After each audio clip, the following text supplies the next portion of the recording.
Olá, gente, aqui é a Vitória. Vamos começar mais uma aulinha sobre literatura. E na aula de hoje a gente vai falar sobre pré-modernismo, tá? A gente sempre tem que ter em mente que esse período, pessoal, ele não é uma escola literária, tá? Mas sim uma fase de transição. Ele vai começar ali em 1902 com a publicação de 2 livros. O primeiro, Canaã, do Graça Aranha, e o segundo, Os Sertões de Euclides da Cunha, tá? E esse período, pessoal, ele é considerado uma fase de transição e a gente estuda os autores de maneira separada. A gente estuda autor por autor. Não existe isso de ter características comuns a todos os autores, né? Então, por isso que a gente não considera uma escola literária. Porque cada autor ele vai ter a sua vibe, o seu estilo de fazer literatura. Tudo bem? Então, vocês vão perceber que a gente vai ter características que são modernas, né, que vão ser ali, vão sedimentar o terreno, vão ajeitar o terreno, preparar ali para que a Semana de Arte Moderna venha, que a primeira fase do modernismo se consolide, né? Então, por isso que a gente considera esses caras ali um meio termo entre as escolas passadas, né? Então, eles vão ter características passadistas de escolas como realismo, de movimentos como naturalismo, de escolas como parnasianismo e simbolismo, mas eles vão ter também características modernas, né? Que é justamente por isso que a gente estuda eles separados das outras escolas e a gente tem esse períodozinho aí de transição para estudar esses caras, porque a literatura deles vão marcar, né, a nossa literatura brasileira e eles vão preparar o terreno para a Semana de Arte Moderna e para a primeira fase e posteriores fases do modernismo. Bom, então a gente, como sempre, começamos falando sobre o contexto histórico, tá? Pessoal, olha só, a nível de mundo, né, o que estava acontecendo ali na Europa? A galera vai passar por uma fase chamada Belle Époque, ou Bela Época, né? Que vai ser aquele período mais ou menos ali de 1871 até o início da Primeira Guerra Mundial. E esse período, pessoal, vai ser marcado por uma fase assim muito massa de desenvolvimento científico, né? Invenção do telefone, da lâmpada elétrica. Os irmãos Lumière vão conseguir aí dar movimento à fotografia, como eles costumavam dizer. Tem-se a criação ali do cinema mudo, né? Você vai ter a invenção do carro. Santos Dumont, um período depois, consegue contornar a Torre Eiffel num dirigível. Se eu não me engano, foi em 1901 que isso aconteceu, tá? Então, assim, até o início da Primeira Guerra Mundial, a Europa vai estar, assim, num período muito massa, sabe? De desenvolvimento, de desenvolvimento da cultura, a França ditando ali a moda e os costumes ali daquele período, né? Então, é um período histórico muito legal para quem está vivendo na Europa e principalmente quem está vivendo na França ali naquele período, tá? Só que assim, quando a gente olha para o cenário brasileiro, é uma realidade completamente diferente. Então, só para a gente ter uma noção, né, do que estava acontecendo no país aqui nessa época. Bom, gente, eu não vou me ater a falar sobre detalhes de cada uma dessas situações, até porque vocês já veem isso em história, tá? Então, nosso objetivo aqui é lembrar como que estava o contexto histórico nacional para entender como que os autores da nossa literatura vão responder a esse cenário, vão se comportar diante desse cenário, tá? Então, vamos relembrar. Depois da proclamação da República, em 1989, a gente vai ter a instauração da República da Espada, que vai até 1894, e a República do Café com Leite, né, quando você vai ter ali duas oligarquias alternando no cenário político nacional, alternando o poder, que vão ser justamente São Paulo e Minas Gerais. E vai de 1894 até 1930, quando Vargas começa a surgir ali no cenário nacional. E dentro desse período, dessas duas repúblicas, né, digamos assim, nós vamos passar por uma grande e grave crise econômica, que é aquela crise econômica chamada de crise do encilhamento. Então, Rui Barbosa vai aumentar a emissão de papel moeda, vai tentar aumentar a iniciativa da indústria, da industrialização aqui no Brasil. Só que isso aí vai acabar saindo do controle, a inflação vai aumentar loucamente, né? E fora essa grande crise econômica, a gente vai passar por diversas rebeliões populares, tá? Então, você vai ter o início de movimentos messiânicos acontecendo. Lá na Bahia, vai acabar culminando na Guerra de Canudos. Em Santa Catarina, na Guerra ou Revolta do Contestado. Aqui no Ceará, a gente vai passar pelo misticismo do Padre Cícero. A nível de Nordeste, de um modo geral, a gente vai estar passando pelo ciclo do cangaço. Na Amazônia, a gente vai estar passando pelo ciclo da borracha. E aí, pessoal, no Rio de Janeiro, ali em 1904, vai acontecer um negócio chamado Revolta da Vacina, né, quando a população vai fazer um protesto contra a vacinação obrigatória, que estava sendo promovida ali na época pelo sanitarista Oswaldo Cruz, como uma tentativa de erradicação da febre amarela. Então, assim, se a gente pensar um pouquinho, né, fizer uma comparação, obviamente que tomando as devidas proporções, situações semelhantes acontecem nos dias atuais, né? Você tem um movimento anti-vacina que surgiu aí uns anos atrás, né? Então, assim, percebam que história e literatura, elas sempre vão estar presentes no nosso cotidiano, né? E o interessante é que justamente vocês podem utilizar tanto esses fatos históricos como a literatura, né, os livros, os autores, como repertório da redação, né, na prova de vocês, no vestibular. Então é justamente para isso que a gente estuda literatura. Obviamente que a gente estuda literatura para o vestibular, né, para conseguir resolver as questões de linguagem com uma facilidade melhor, mas a literatura no vestibular, e principalmente para o Enem, ela é muito voltada assim, para a redação, né, para dar repertório para vocês. Porque podem perceber que todo o contexto histórico, todos os livros que a gente comenta aqui e os autores, eles, sabe, sempre tem um contexto assim, atual que a gente pode utilizar eles. Então, estudem literatura focando principalmente para isso, né, para vocês terem repertório cultural para pôr na redação de vocês. Voltando aqui, né? Bom, 6 anos depois da Revolta da Vacina, a gente vai ter também no Rio de Janeiro a Revolta da Chibata, que vai ser quando 2.000 marinheiros vão se apoderar ali de navios de guerra, apontar canhões para a orla do Rio de Janeiro e fazer as suas exigências, que era, eles queriam, na verdade, né, o fim dos castigos corporais que eram aplicados ali para os marinheiros de baixa patente. E aí em São Paulo vai ter também muita greve de operários, pessoal. A galera ali estava querendo, né, os seus direitos trabalhistas, e isso aí vai se intensificar cada vez mais até que eles tenham seus direitos consolidados na Constituição. Agora imagina aí, né, pessoal, o cenário histórico da época, essa loucura, e enquanto isso tinha uma galera ali naturalista, né, tentando comprovar suas teses científicas do determinismo social, tinha outra galera parnasiana que estava fazendo poema de culto à forma, atemáticos, né, valorizando principalmente, fazendo aí poemas sobre vasos, sobre cadeiras, sobre muros, e no simbolismo o pessoal voltado mais ali para o lado do misticismo, né? Então, aí uma galera dos escritores pensaram assim, bicho, isso tá muito estranho, né? Isso tá muito errado. Porque, olha só, o pau tá comendo de esmola, né? Um bocado de rebelião popular, e os caras escrevendo poema de vaso, escrevendo poema de muro, sabe? Tem umas coisas muito nada a ver. Então, assim, a gente tem que falar sobre o cenário do que tá acontecendo, bicho. A gente tem que mostrar essa realidade pro resto do Brasil.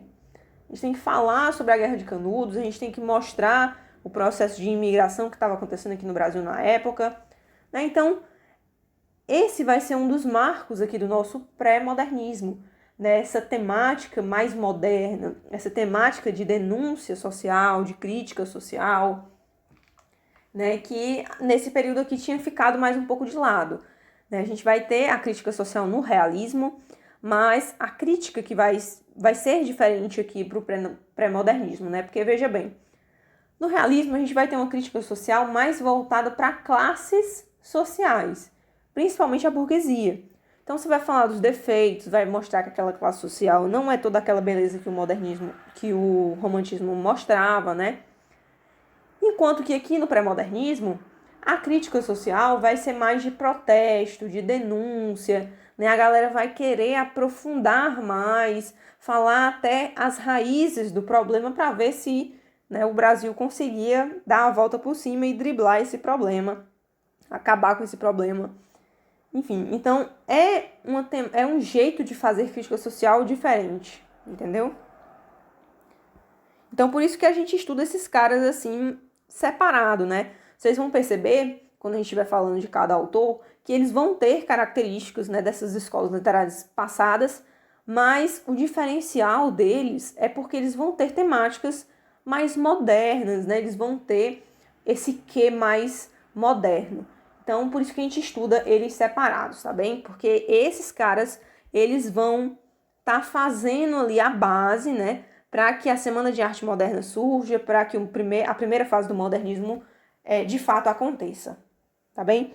Então, assim, temos que ter em mente que pré-modernismo não é uma escola literária, mas sim uma fase de transição.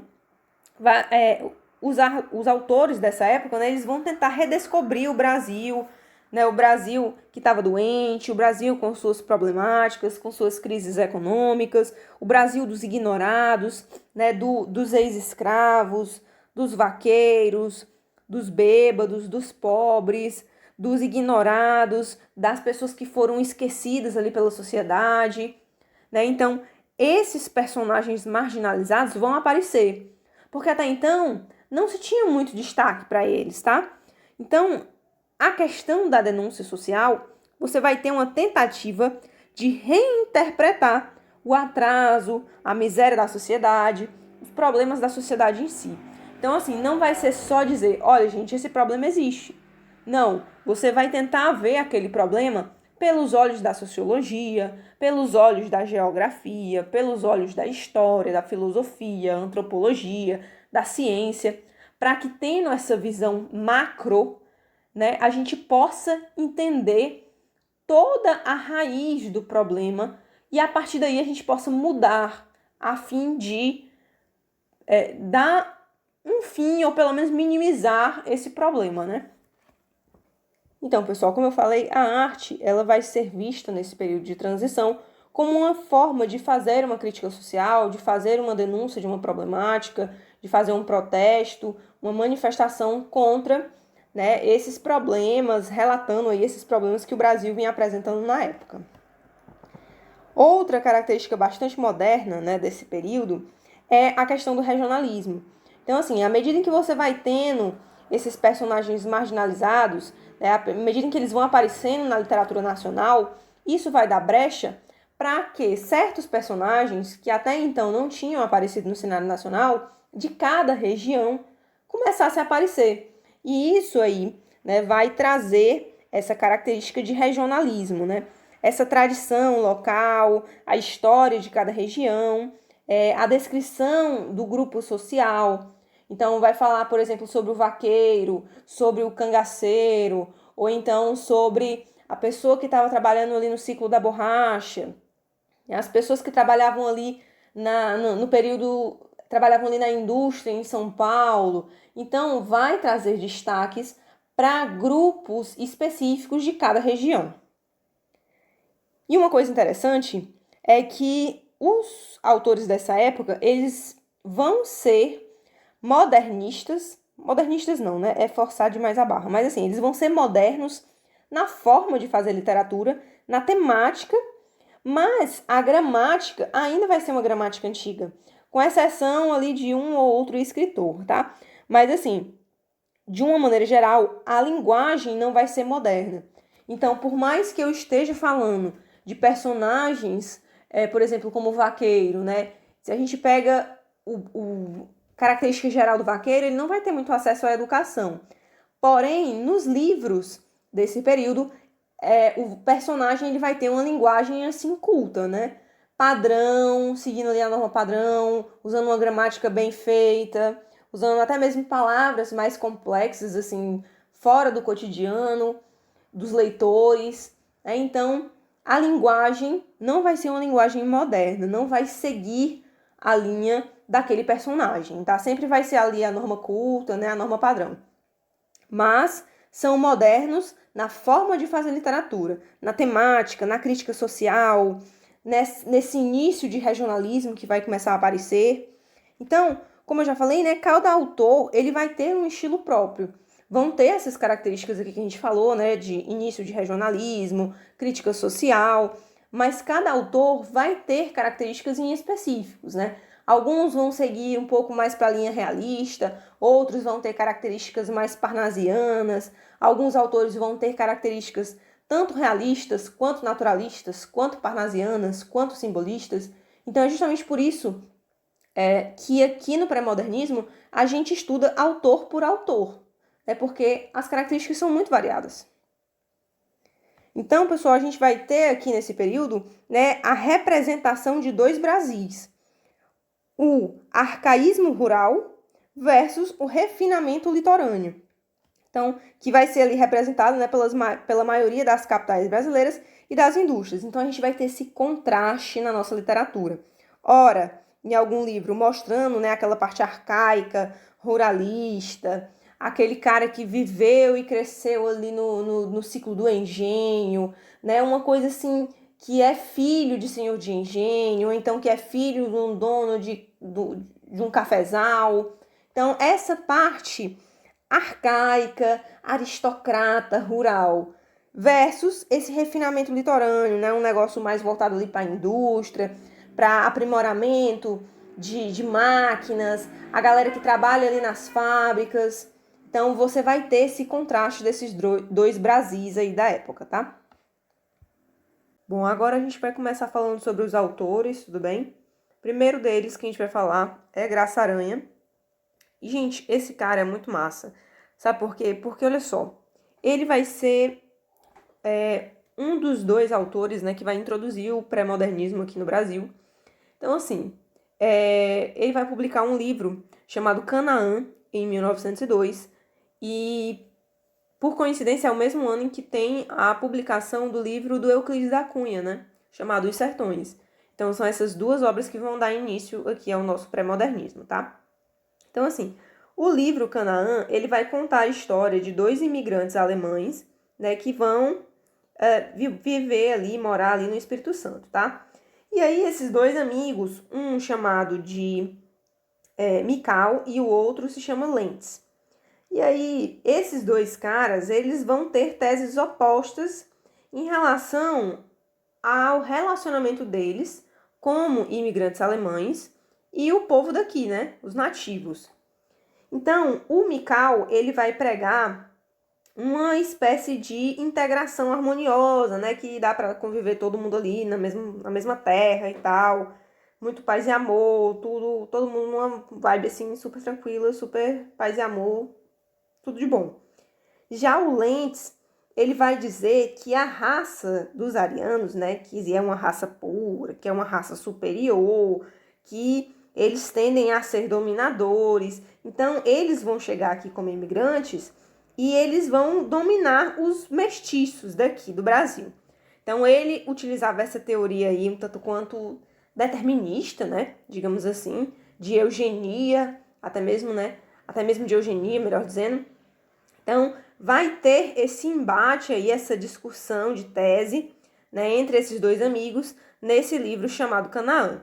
Então, a temática que Graça Aranha vai gostar de abordar, né, e o destaque, principalmente da literatura dele, vai ser para essa temática sobre a imigração. E aí, pessoal, ele vai fazer uma análise do Brasil e dos seus problemas a partir do contexto em que esses personagens estão inseridos, tá? Outra característica bastante interessante sobre Graça Aranha é que ele vai ter um sincretismo literário muito grande. Então, ele vai ter características de várias escolas literárias.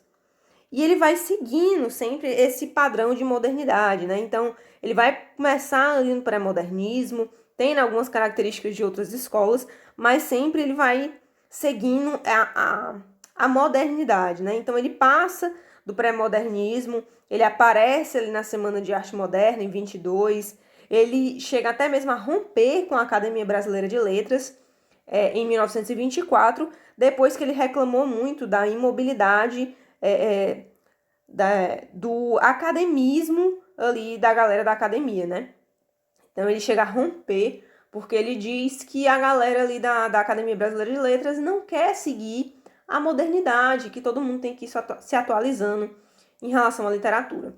Então, uma característica muito interessante sobre Graça Aranha. Falando agora um pouquinho sobre Euclides da Cunha, tá bem? Como eu já falei, ele e o Graça Aranha vão introduzir, né, o pré-modernismo aqui. E aí, Graça Aranha, com a publicação do livro chamado Canaã, que eu já falei, e Euclides da Cunha agora, com o livro chamado Sertões.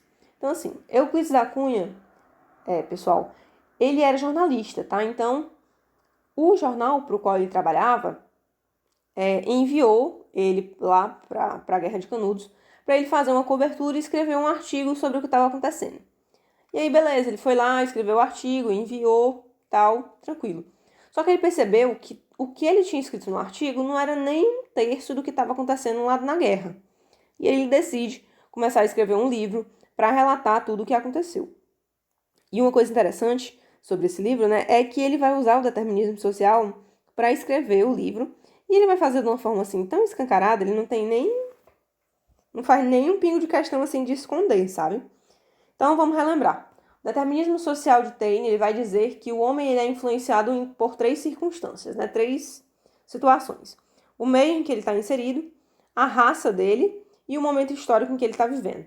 E é justamente nessas três categorias que o livro Os Sertões é dividido. O primeiro livro vai falar, a primeira parte do livro, na verdade, né? Vai falar sobre o Nordeste, que é o nosso meio, né? Então recebe o título de A Terra. E aí, nessa parte do livro, né, nessa primeira parte, ele vai fazer uma descrição da geografia, do solo, da fauna, da flora, do clima. E tudo isso ele vai descrevendo desde a região sul do Brasil, subindo até a região nordeste. A segunda parte do livro, ele vai falar sobre o personagem principal da história, que é o sertanejo. E aí recebe o título de O Homem, né? No determinismo social, é relativo aí à raça, né, do personagem. Então, nessa parte do livro, ele vai falar sobre o sertanejo em si, né, vai descrever as características do sertanejo, e ele vai falar também sobre os três componentes étnicos que são os ancestrais do sertanejo, né? Como se o sertanejo fosse resultado da mistura dessas três raças, né? Que, na verdade, o sertanejo é como se fosse o mestiço brasileiro, tá? Então, vai ser uma mistura da raça branca com a negra e com a indígena, tá? Então, ele vai fazer essa descrição, vai falar sobre esses três componentes étnicos e por aí vai.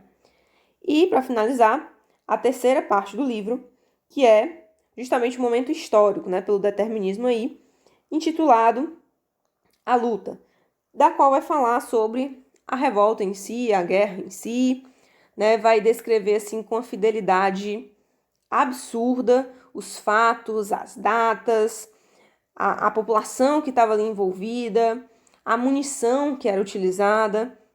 Então, gente, é um livro assim muito bem escrito, com linguagem muito técnica, né? Vai descrever ali a grande tragédia que foi, né? O massacre que foi daquela população, dos fiéis ali do Antônio Conselheiro. E, gente, para o cara poder fazer um livro desse, ele estudou geografia, psicologia, até mesmo botânica, o cara estudou para poder fazer uma descrição bem feita e bem fiel, né? Aquilo que realmente aconteceu. O único problema é porque, lamentavelmente, né, esse livro ele foi escrito sob ideias ali colonialistas, né? Uma visão muito colonialista. Então, fica aí esse problema desse livro, mas de uma fidelidade, assim, ao momento histórico, né? As datas, muito bem escrito, tá, pessoal? É utilizado tanto na literatura como na história, né? Para estudo mesmo, assim, dos fatos que aconteceram, porque foi muito bem fiel, né? Digamos assim. Bom, gente, vamos falar agora sobre Monteiro Lobato, tá bem? Então, olha só, ele vai iniciar a produção literária dele em 1918 com um livro de contos chamado Urupês. E aí, pessoal, a recepção de Urupês vai ser assim de uma forma estrondosa, né, no ambiente literário.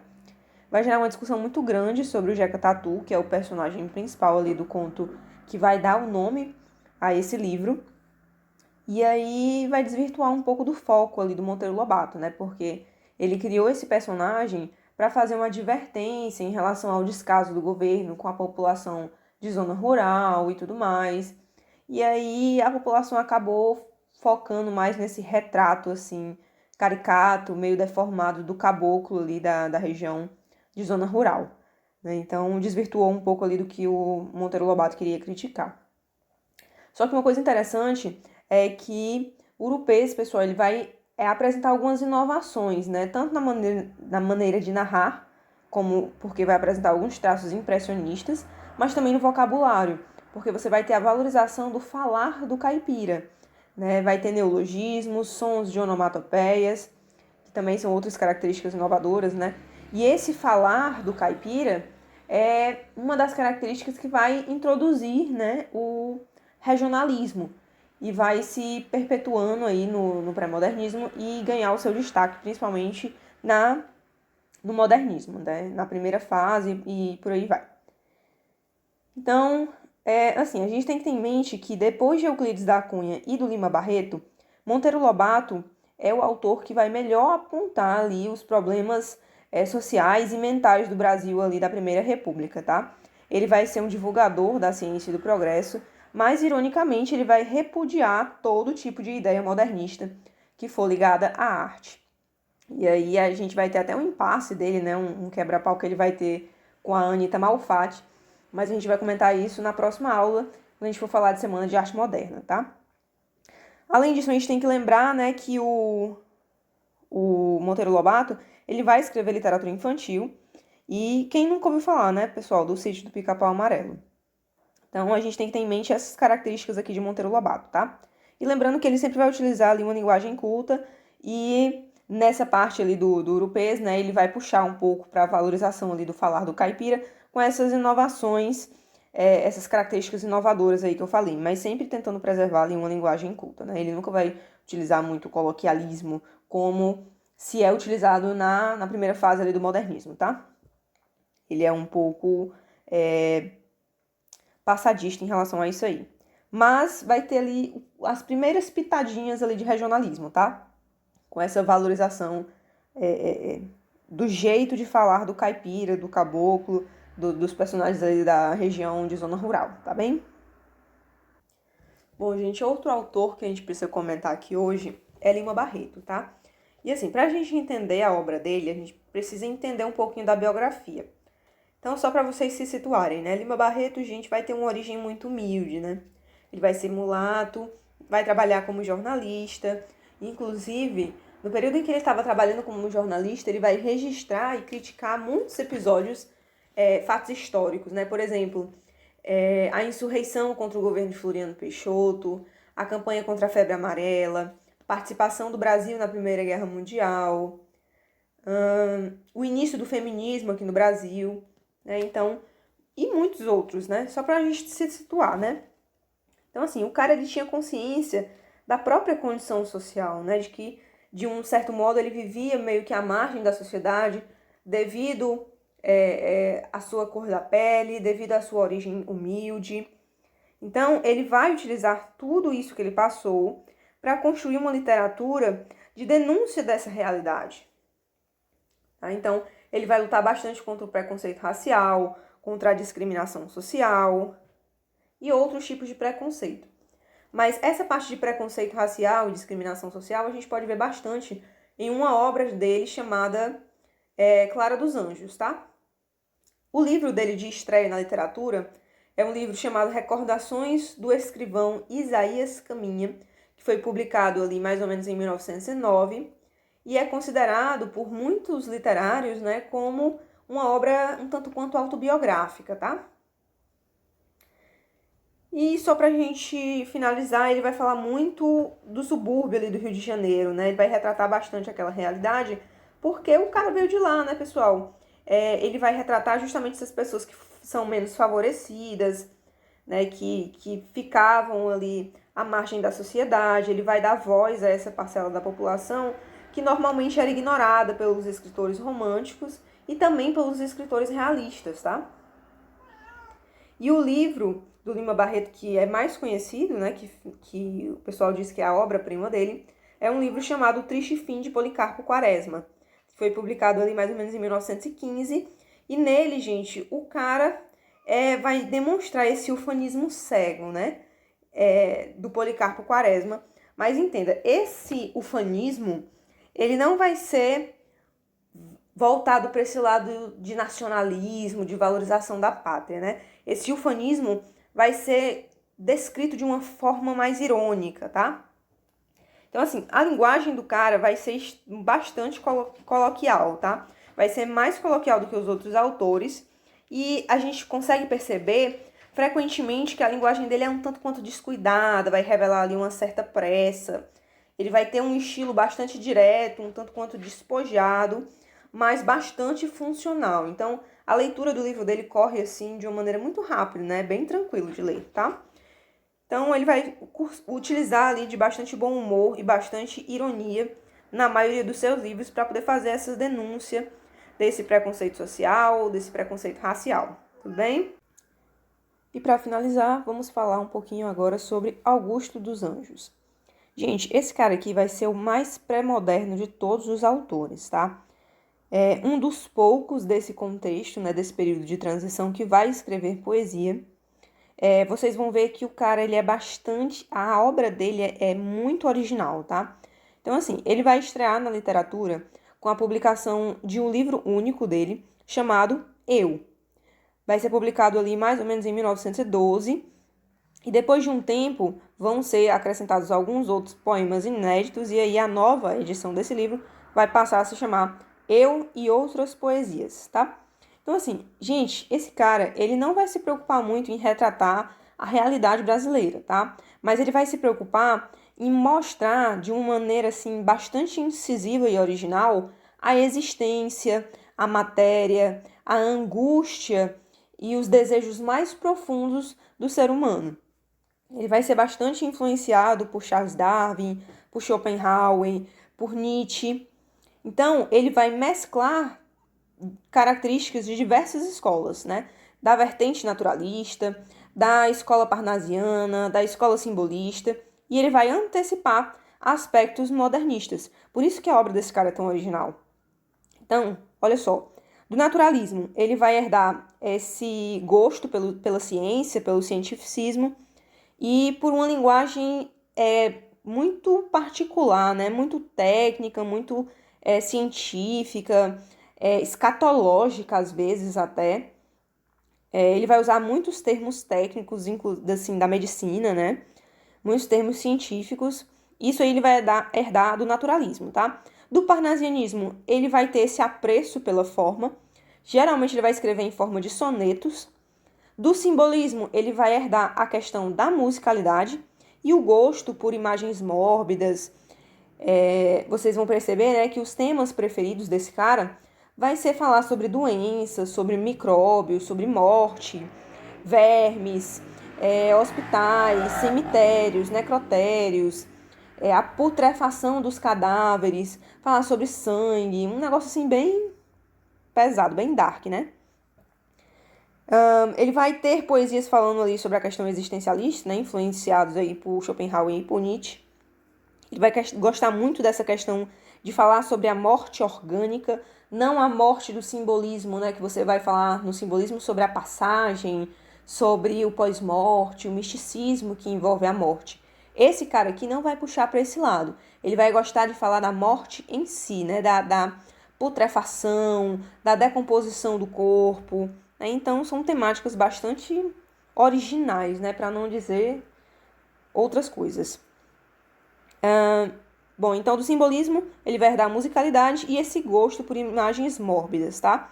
E do modernismo, ele vai fazer uma espécie de prenúncio, né, dessas características que vão se tornar bastante presentes no modernismo, que é justamente essa inquietude da natureza humana e também essa questão da miscigenação de estilos, né, desse sincretismo estético.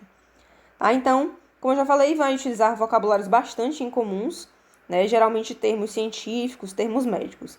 E aí eu trouxe uma obra dele aqui para a gente perceber, né, como a linguagem dele é um tanto quanto interessante. Olha só, soneto, né, pessoal? Influência aí parnasiana.